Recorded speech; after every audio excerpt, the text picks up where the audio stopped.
Hello everyone, I hope you are doing well. Today we will talk about how to fix or how to solve the problem of display on the application of Strava. You click on settings.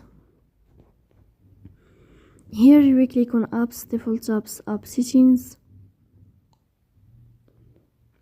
Here you will search about the application of Strava and you will enter.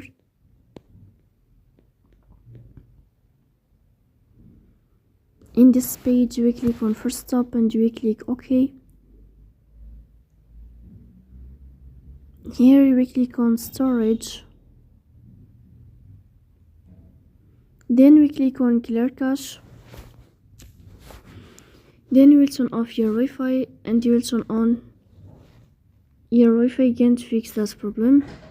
So that's all. Don't forget to support us by like and subscribe. See you next